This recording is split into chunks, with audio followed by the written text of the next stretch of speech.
go about that? How would your approach change if, talking about like a young Jerica Williams, Mhm. fresh out of high school? What would you do differently as a student athlete if you have 4 years? So I would want to disclaimer with this. Like, I don't have any regrets, right? And I always say, so if I was 18 again and I knew exactly what I knew at 18, Uh-huh. then I would do it the same. Because you only know what you know. Right. If I had the knowledge I have now at 18, I would have stayed at UCLA only because the reasons in which I transferred, I understand, were based on emotion. And I didn't have the resources at the time to help me understand kind of what was happening in the moment, right? And 18-year-old young women, we're just emotional, and I think that not that I hadn't fought through adversity before, but I hadn't faced that. So I think, especially coming out of high school when you're the best, everybody's the best. You know what I mean? Like, the best. And then you get to college and you're not the best anymore. And there's very few elite players. Like, Paige Beckers is an elite player. Like, she's elite. But I guarantee you in Paige Beckers at UConn, I guarantee you at practice, though, when she got to UConn, she saw some things she's never seen before. Yeah. So there's always room for people to grow.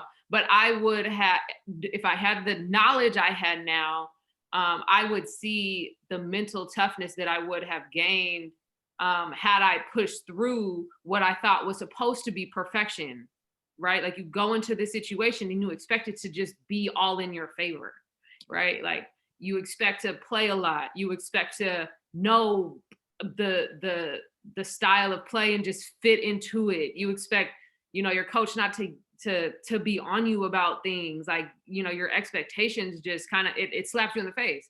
And then I wasn't prepared from an academic standpoint to perform at UCLA the way that I needed to perform because I wasn't focused and I wasn't disciplined. So when you're in situations that are very challenging, usually it's a mirror of what you can do better.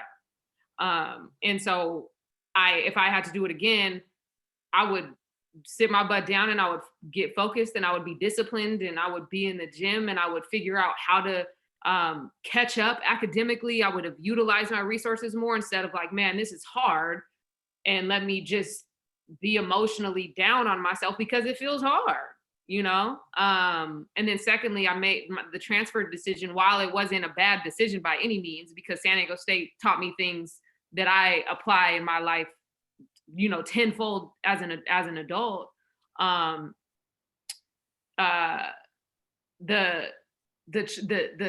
The transferring can kind of make it feel like you're quitting. You know what I mean? Like you didn't try. You know what I mean? But then that's the stigma that some people try to place on transfer. Yeah. Yeah. And that's no diss to transferring, because sometimes it's not the best fit.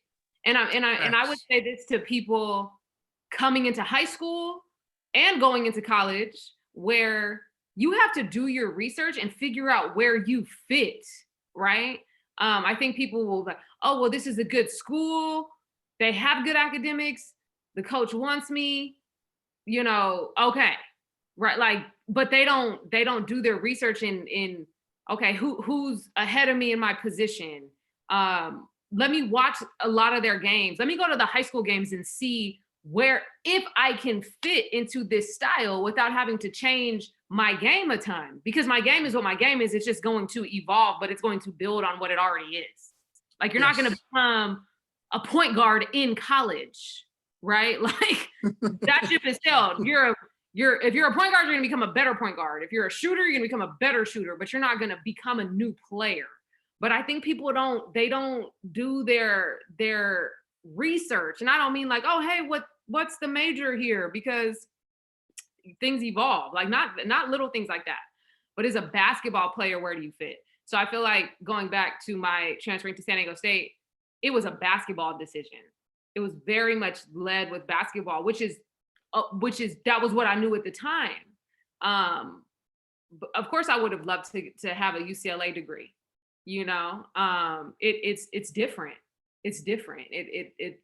But I didn't value education the same way that I do now.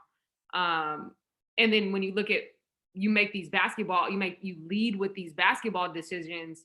You kind of create this habit not to be holistic, which is something that I try to instill in my players. And when I say in my players, I mean like in collaboration with their families, in collaboration with their teachers, with our principal, with, you know, like our trainers, our strength and conditioning coach, because you want to create a holistic individual. And so I think that if you want to have a focus, you want to be a master at something, right? Like you're passionate about basketball, you want to do it. I get it. But I think that people need to be mindful of like, hey, if this is what you want to do, then you need to do your research. Like totally. Thank you, Coach. Now, you know, from the business side, you know, tell us about, you know, what motivated you to start All Jace LLC? Because I really want to stress to our young viewers the importance of building their own brand and, you know, and just working on marketing themselves. So what kind of spurred you on for that? Yeah, it was an accident.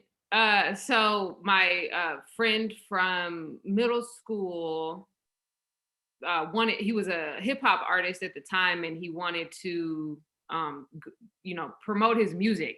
And I was young. I think I was just graduating from college. And I was like, hey, I can help you do that. Like in my mind, it was like, I would know who to reach out to. Like I would know how to kind of steamroll this thing. So we were like, let's do it.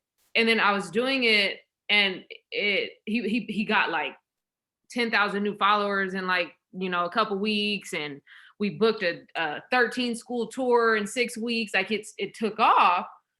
And then when he was doing some like radio and TV interviews, he would introduce me as his publicist. And I had no idea what that was, but I was good at it. Right. And I think we have to be open to just kind of doing what we love, and things will kind of take its form. But that was just a little side gem. So I got into PR, marketing, and branding on accident. Like back then, it wasn't like a major. It wasn't as prominent as it is now. It wasn't talked about like that back then. Yeah. Because the internet was still fairly new. I think people forget how new the internet is. Like it's not old. So then I just kind of I ran with it. I just ran with it. It was one of those situations where if I didn't know how to do something because it was new to me, I took it on and I figured it out along the way. And like you said, I learned how to build my own brand because I had to establish myself as, you know, a publicist and a PR person. And I realized how many relationships I had just through playing basketball. And so that gave me kind of just like a leg up. Like my first basketball client was Julius Randle coming out of Kentucky, who got drafted 7th by the Lakers. But the way that it happened, I was coaching at Prestonwood Christian Academy in Dallas, and he had just graduated. From Dallas. Yeah, right. He had just graduated, and our team had just won a state title. So we, you know, like it's just the network of people. Like you just you're just around people.